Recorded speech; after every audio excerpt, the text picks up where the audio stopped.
Gracias por aguardarnos. Aquí comenzamos un nuevo espacio, un panel, en este caso presentado por nuestro sponsor Algorand.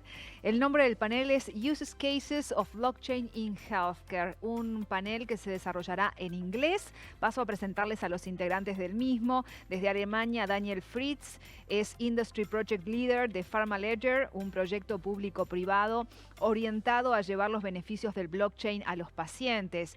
Daniel Fritz from Germany, Pharma Ledger Industry Project Leader, a public-private project aimed at bringing the benefits of blockchain to patients. He is with Novartis since 2002, where he has held several supply chain and manufacturing IT leadership roles. También nos acompaña el doctor Robert Popovian desde los Estados Unidos, fundador de Conquest Advisors, una firma de consultoría estratégica. Robert Popovian from the US is the founder of the strategic consulting firm Conquest Advisors. He also serves as Chief Science Policy Officer at the Global Healthy Living Foundation, Vice President, Health Economics and Policy for Consensus Health, and Senior Healthy Policy Fellow at the Progressive Policy Institute. The entire information about Dr. Popovian and the other members of this panel you can find at our website, blockchainsummit.global. También recibimos a nuestra moderadora, Tanya Sharma. Ella es cofundadora de Ashuria LLC y de Qual Café. We also welcome Tanya Sharma, our panel moderator.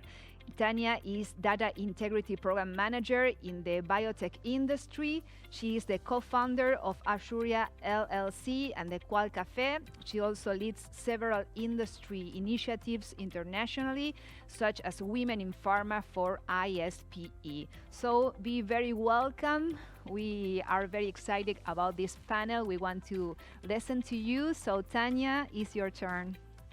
Thank you so much for the introductions. We're all very excited to be here today, and the time is going to fly by. So, we want to get started and hear from Daniel and Robert for their experience for using blockchain. And after that, we're going to have some time for Q&A.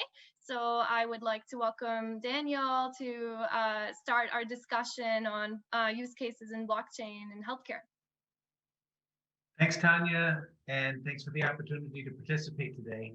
So the short story is because we quickly realized when we started to learn about blockchain that blockchain is a team sport.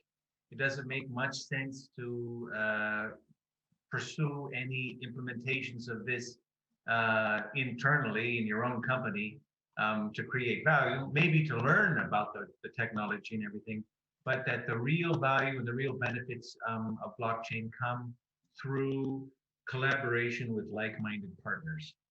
And we were very fortunate at that time to learn about the Innovative Medicines Initiative. This is a joint undertaking of the European Union and the European Pharmaceutical Trade Alliance to fund innovative projects in healthcare.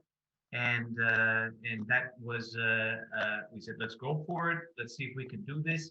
It's for projects that are too risky for any one company or too expensive for any one company.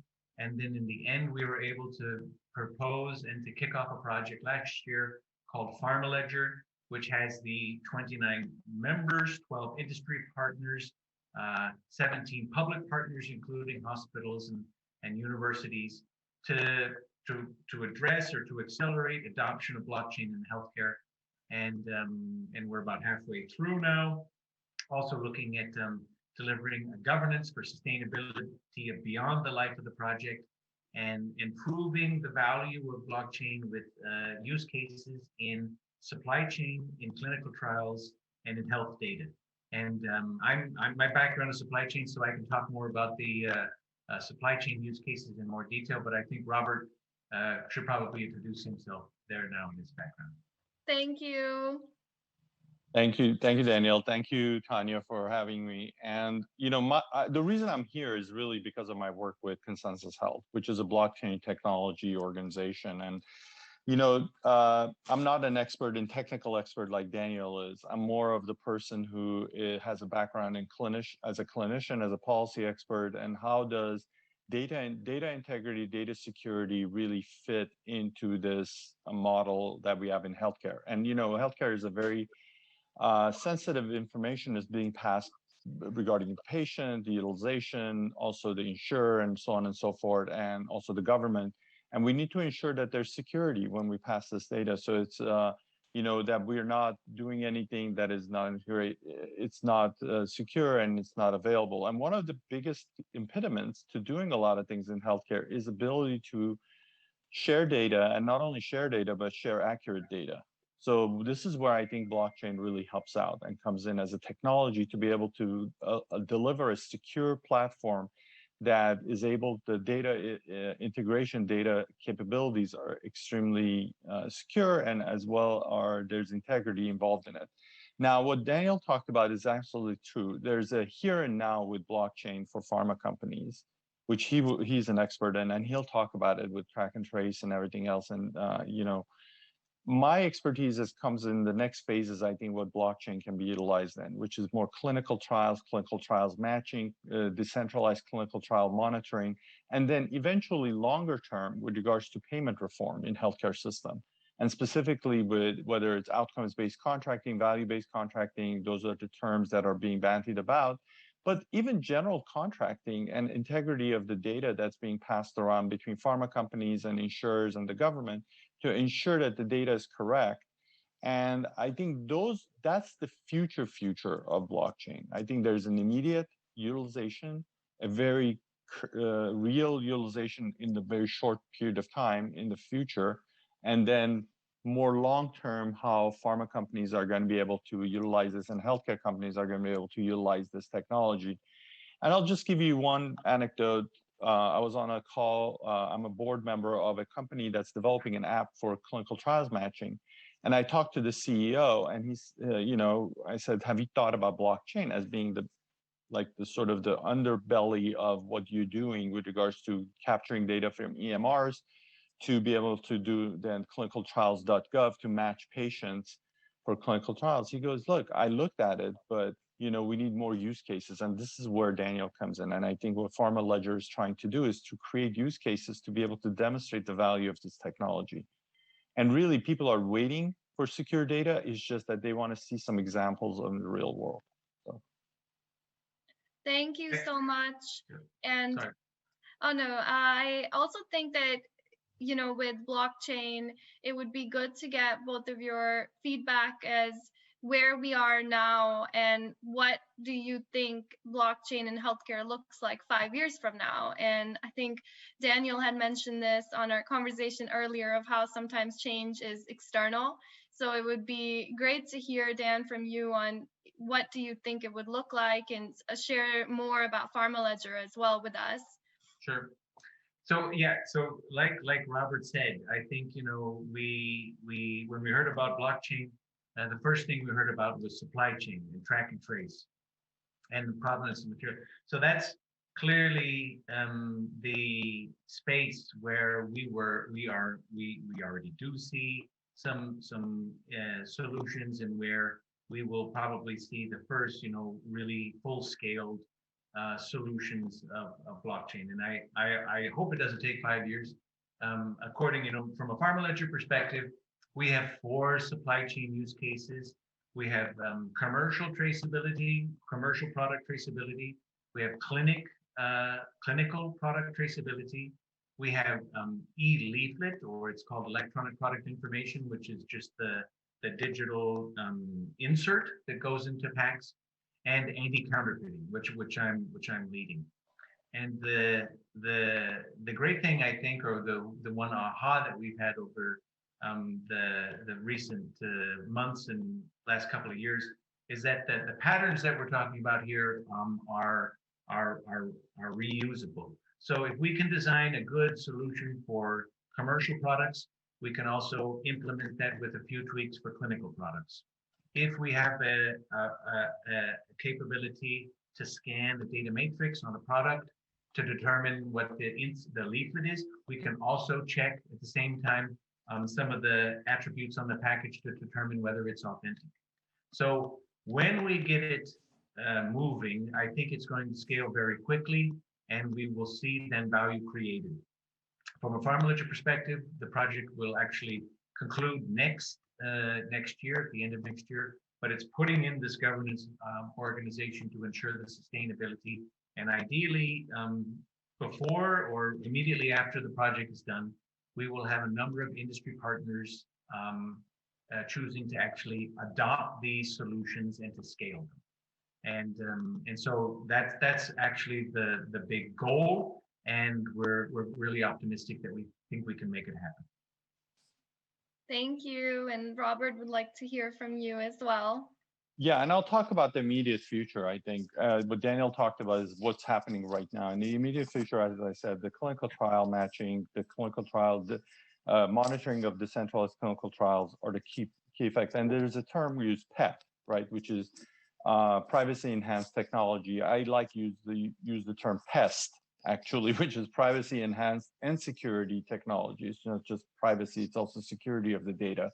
And this is going to be key, be able to, especially in the day of COVID, where patients are no longer able to go to the site of care for the clinical trial, and we are going to be doing decentralized clinical trials. We're doing a lot of things with wearables and digital technology, and I know Novartis is a leader in this space, that they're using that in their clinical trials. How do we ensure that the data is secure, it's private, and it's being able to be duplicative? And that's where blockchain comes in. And I see this as a definite utilization technique where pharmaceutical companies are using blockchain to be able to ensure that the data they're getting through either wearables or digital technology and in the sites of care that are not necessarily, so it's pharma companies and the contract research organizations are going to have to engage in these things. And I'll give you another, I like using examples and real world examples. I'm also involved with another company that is developing a nutraceutical in a clinical trial setting. And the question I had for the CRO who's running the trial for us, I'm an investor in that company. I asked the question, I said, so how are you securing the data? He said, securing the data, it's all assumed that the people are all going to be, it's honor system. It's through an Excel spreadsheet. And I said, well, honor system is great, but what if there's mistakes, not intentional mistakes, but mistakes made? How do you ensure that those don't carry on and then influence the outcome of the clinical trial? And they don't have a good answer because they're not using this type of technology. So this is where I think the immediate future of this use case will come. Thank you. Daniel, do you want to add anything to that as well when it comes to data integrity and controls around blockchain? Yeah, I mean, it's the visual that we have used is that blockchain is a backbone, a thin backbone, which is providing a common source of truth, a single source of truth for the data. It may not store the data, but it may be the anchor to the data that where it's stored and under the control and shared, when needed. But that single source of truth that's accessed by multiple parties within a big organization, like a large pharmaceutical company, will help break down the silos. Will help identify where there are synergies between different functions. And then the next step with the integration with third parties, it's really about then everybody's working on the same set of information. We're able to ensure the confidentiality of that. And since we're using the same information and we're validating the transactions where we're using that data, we start to trust each other. We can use this electronic means to trust each other without actually having ever met each other or having an existing contract or something like that. So the data integrity aspect, of course, pharmaceutical industry, audit trails, GXP, C computer system validation. Tanya, I think where you're actually a specialist on that. This is a must, and so this is where blockchain can be a real enabler to even exceed or go beyond these compliance requirements to create value. I mean, that's really one of the main themes that we have. If we have through compliance, we've had to put a serial number on 80% of the packs in the world. to uniquely identify them, and more jurisdictions are introducing this legislation every year, then now can we use that to create some value? Can we, and in a trusted manner, which protects people's privacy? And that's what we think, we're trying to do and really excited about. Tanya, let me mention one thing Daniel alluded to, and I came from a world that I was aware of blockchain, but I wasn't involved in it until I got involved with Consensus Health and Heather Flannery and all those folks. One of the things Daniel says is absolutely true. The way that we explain blockchain needs to be that it's a backbone. It's almost like a system setup rather than an entity of its own. It's not an individual. You cannot use blockchain without having something else that goes on top of it. Blockchain is more the technology that secures the data rather than actually creating the data or anything else. And that's the mistake I think a lot of people like myself, when I wasn't involved as closely with this, sitting in pharma companies that believe that blockchain is going to replace the technology. It's not. It's part of the technology, and it becomes the technology that really secures and ensures that there's integrity in the data that is being shared among silos, whether it's silos within the company or outside the company. Definitely. Just like to add real quick to that. I mentioned that I was in a conference yesterday, and somebody had mentioned that the blockchain technology part of these solutions, it's 20%. And I was like, yeah, that's right. It's about 20%. The 80%. This is the legacy systems, the systems of record. This is the organizational collaboration that's required. This is the governance that's necessary to ensure that the solution is meeting the needs and is creating value, and that and so really it's we say a backbone, but it's not there's a larger component of this, which is actually coming to the agreements between like-minded parties to make these solutions a reality. Thank you. And I think that, definitely with Pharma Ledger and the experience with using blockchain in clinical trials, there's different examples, and it's so great to see all of the early adaptation to blockchain as well. But when it comes to getting more buy-in from biotech and the healthcare, where do you both see challenges and opportunities to make this more mainstream? All right, let me give you the challenges, because I just left about 6 months ago the biopharmaceutical industry, and as I said, until a year ago, blockchain was sort of a mystery to me. I knew it existed. So what is the biggest thing is that people have been doing certain things for a long time, and there is no impetus for change because they believe that the way they've done the work has been fine, and it's been working okay. But as we see more and more cases of where data is corrupted or it's wrong and everything else, this is where the discussion comes into play. And this is where I think the use case of blockchain will be much more real for those entities. But it's the difficult thing, because you have a group of people who are extremely conservative as pharma companies, who have been doing things for many, many, many years the same way. And anything that disrupts that flow, especially like clinical trials, because remember, clinical trials is like the lifeblood of any company, right? No, you don't do clinical trials, you don't have products, you don't have a pharma company, period. That's easy as it gets. Everything else, the stuff I was doing in government affairs or health economics and Pfizer, and what Daniel's doing with supply chain and everything else is great, but that's the thing. So if you're going to touch something like a clinical trial, they want to know 100% that it's not going to disrupt the system, and they're going to get equal, if not better, return on getting involved with blockchain. So that's the responsibility of companies like Consensus Health and Pharma Ledger and everybody else, to create these use cases that can create certainty that you're going to come into this new area that's really your lifeblood, and to make changes, significant changes possible. Yeah, I fully agree. Pharma Ledger has a work package called Culture and Adoption, which is basically change management.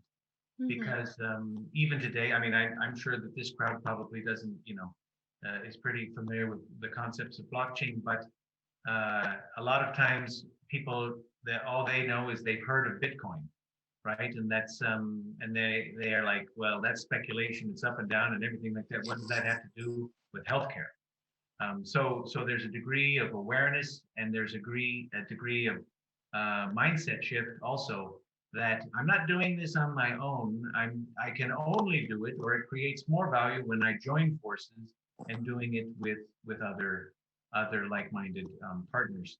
And it's a little bit of chicken and the egg, because we don't have that killer use case, that where everybody goes, oh my God, we got it. Let's adopt and let's scale and yeah, let's use it for this and this and this and this. And everybody goes, and I've got a good idea and I've got a good idea.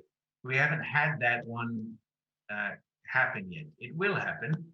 And then when it does, then we'll have the proof. But until first we maybe have to build this network. We have to do a little bit of investment, and it's going to take some time for these benefits to realize, to materialize. So it's a little bit, which is going to come first, and hopefully one or more of the use cases at least we can establish operational, get some traction, and then prove the value. That's really what we want to do is show that this does create value for addressing problems that individual companies cannot solve on their own. And Tanya, one thing about going back to the issue of clinical trials, I think the issue of COVID has really changed our mindset, right? We're doing things differently today, especially in clinical trials, than we did before. And also there's a sort of a push within the patient community, because I deal with them quite a bit, about doing things differently in clinical trials. I mean, this didn't happen just for COVID, but it happened pre-COVID, where patients were frustrated because somebody living, and I'll give an example in the United States, somebody living in Montana and the clinical trials in Texas, they cannot physically go there. So companies were already starting to think about decentralized clinical trials, how to do these things without having the patient be physically present at the site of care for the clinical trial. And I think the COVID just has ratcheted that up, because now there's absolutely no way you can get these patients in. Even if you did, it's not good for health. Especially, remember, these are sick people. That's why they're in a clinical trial. So having to have them travel in a pandemic or an endemic, whatever you want to call it, is risky. So having said all what I had said previously, I think this is going to push companies to think about things differently, because if they're going to engage in decentralized clinical trials, decentralized monitoring of the patients and everything else, they're going to require some type of a infrastructure to be able to ensure that the data is correct, that it's not corrupted, and its integrity is kept. And this is where, again, blockchain comes into play, in my opinion. And I think you bring up a really good point by sharing that COVID has definitely changed so much, and to be able to use that as an example to say that, with blockchain, using other solutions like blockchain as well, it really helps us get to our patients faster as well. And, it helps with that change and perspective and thinking as well. So thank you so much for sharing that. And time really went by really fast. So I definitely want to open it up for questions as well. We had written on the chat, if anyone has any questions, please let us know. We will be here for a minute or two as well. So we really would appreciate some questions if you have anything to ask Daniel and Robert. And while we're getting questions, if the both of you can share some resources for people to learn more about use cases in healthcare, I think that would be really helpful. And I can just type it on the chat as you guys are talking, if you have any recommendations. I can start, if anybody's interested in learning more about Pharma Ledger, we have a website. It's pharmaledger.eu. That has a lot of resources, which include public webinars, so I think links to podcasts, and a lot of YouTube videos. We've been producing some YouTube videos, and also we are on LinkedIn as a group that you can follow. There's a newsletter which you can also subscribe to. So plenty of opportunities to stay informed of what's going on and the progress that we're making. EU. Yeah, thanks. Pharma Ledger University doesn't exist yet. Not yet. I would say there's nothing really to be able to talk about some of these things. There have been mostly review articles and things like that written about what is the implementation or implication of blockchain changes in the pharmaceutical industry. I would say Pharma Ledger, what Daniel talked about, is exactly where we need to go first, because the use cases are going to be mostly about track and trace and validity of products moving from one chain of custody and everything else. I think just more as you get more engaged in decentralized clinical trials and things like that, that's where I think the impetus is going to come. There's no use cases right now as of today, but that's what we need to develop. Thank you both so much. And it's really nice to see that people are attending this panel discussion and are interested in learning more about the use cases in the healthcare as well. So I think that the more people we have on board that want to learn and want to get involved, the better that this technology is going to be served as well. So thank you so much as well for hosting us today. Thank you. Thank you. Thank you very much, Thank you. Tanya, Robert, Daniel. It was very nice to have you here today. Bye-bye. Thank you very much. Bye. Bye-bye. Muy interesante entonces el panel de aplicaciones en temas sanitarios. Nosotros